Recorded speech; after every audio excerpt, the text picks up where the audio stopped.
Random House Audio presents More Brains Than Bullets, a dramatization of the short story by Louis L'Amour.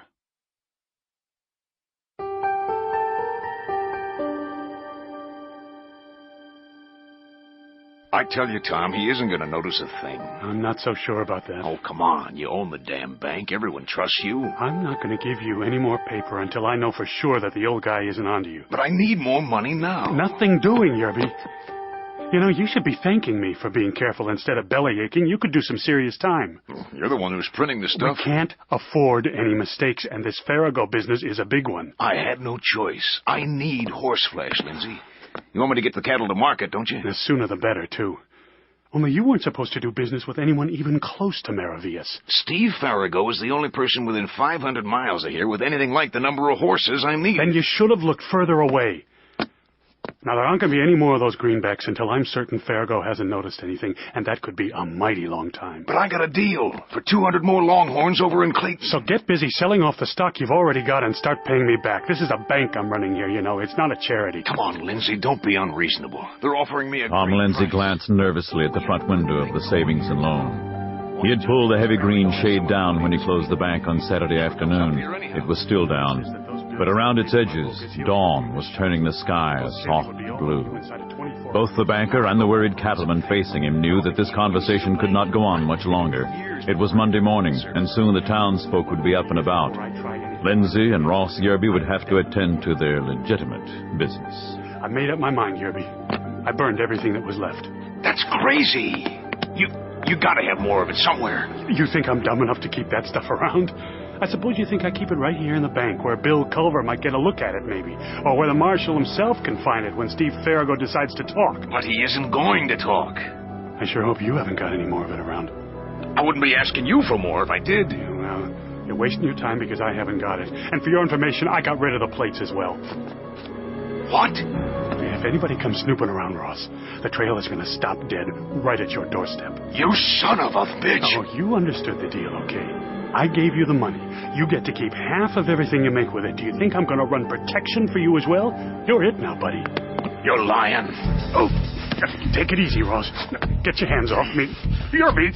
I'll teach you to double-cross me. You broke our agreement. I need $10,000, Lindsay. If you haven't got any more fake greenbacks, you can just give me some real money. You must have plenty of that. Get out of here.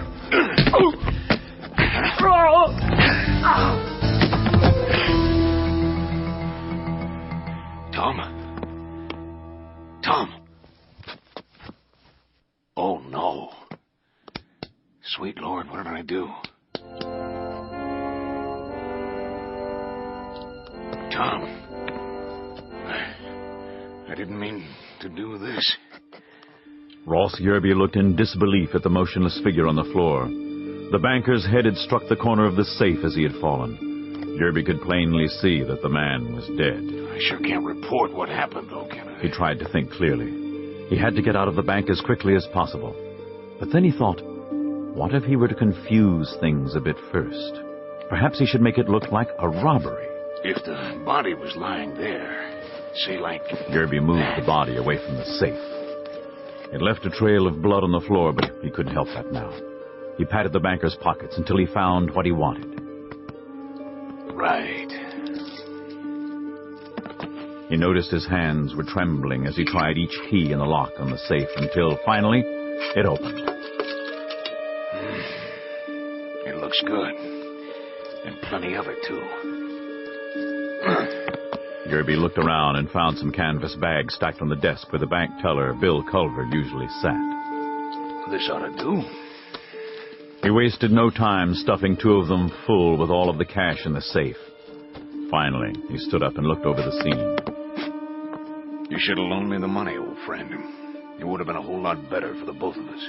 Yerby started to turn toward the back door, when something caught his eye.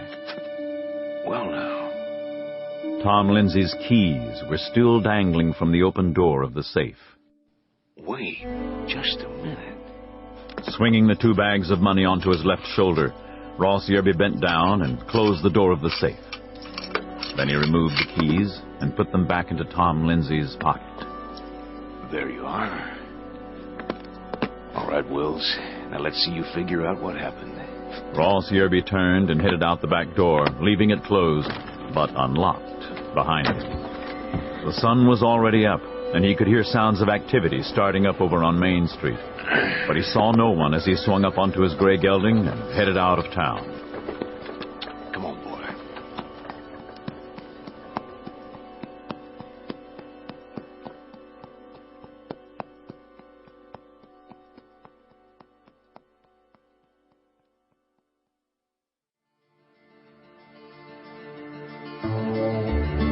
It was early Tuesday afternoon when a Texas Ranger rode into Maravillas.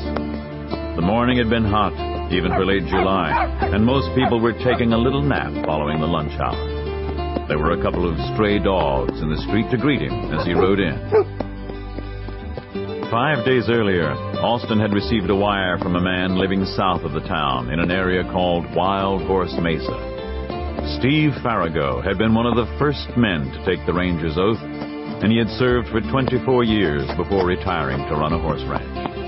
In his telegram, he said he thought he'd just been handed a batch of counterfeit $100 bills, greenbacks, the kind the U.S. government used to pay off its war debt. Chick Bowdrie was not far from Maravillas when the wire came in. Not a lot going on here, is there? Bowdrie passed in front of a rather large hotel, then a newspaper office, which appeared to be closed, and then the marshal's office, which was open. Then he spotted a livery stable down at the far end of a side street. This way, fella.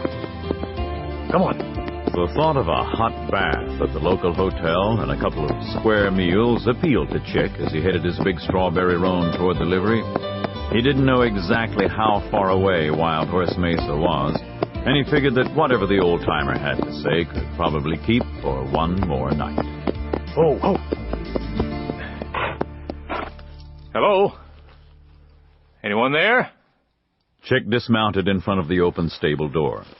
He was leading his horse toward a watering trough when a big strapping fellow dressed in brown homespun trousers and a white shirt came hurrying out from inside the barn. Oh, go ahead, help yourselves. I'm kind of short-handed. My best man's been out all week. Thanks. How far is it to Wild Horse Mesa? About 20 miles due south to the bottom of the trail. It's 2 more from there to the top, but it's mighty slow going. Well, then I guess I'll stay in town. Board's 5 cents a night. 3 cents more, and I'll brush 'em for you. Fine, but I'll do the grooming. He doesn't take to strangers much. If you say so. How long you think you'll be staying? A night or two at the most. Depends on how my business goes. Chick began untying the pack and the saddlebags from behind the horse's saddle.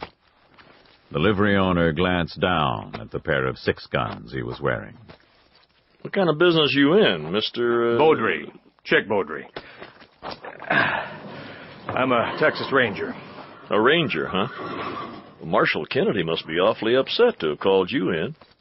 Is there trouble up on Wild Horse Mesa, too? I was sent this way in order to take a deposition from a former ranger who lives there. A man named Steve Farrago. You know him? Sure I do. I bought horses from Steve on several occasions. He's one of the best breeders in these parts. A good man, too. What kind of trouble were you thinking of? Is something going on around here? You haven't heard about Tom Lindsay over at the bank? No, I haven't. What happened? Well, he was killed sometime over the weekend. Josh Clancy found the body yesterday morning when the bank didn't open. Robbery? That's the way it looked. Marshal Kennedy thinks he knows who did it. Oh? Yeah, the banker's assistant, a young fellow by the name of Bill Culver. I guess I'd better stop by the marshal's office. Thanks for looking after my pal here. Well, pleased to be of service. I'll let you know if he gives me any trouble. You just mind he doesn't take a piece of your shoulder. Chick had been looking forward to relaxing a bit when he decided to spend the night in Maravillas. McNally's orders had said to stop and talk to Farrago if he got a chance. That didn't make it sound too urgent. But now, something inside him, his ranger's 6th sense, told Bowdrie that he wasn't going to get any rest in this town.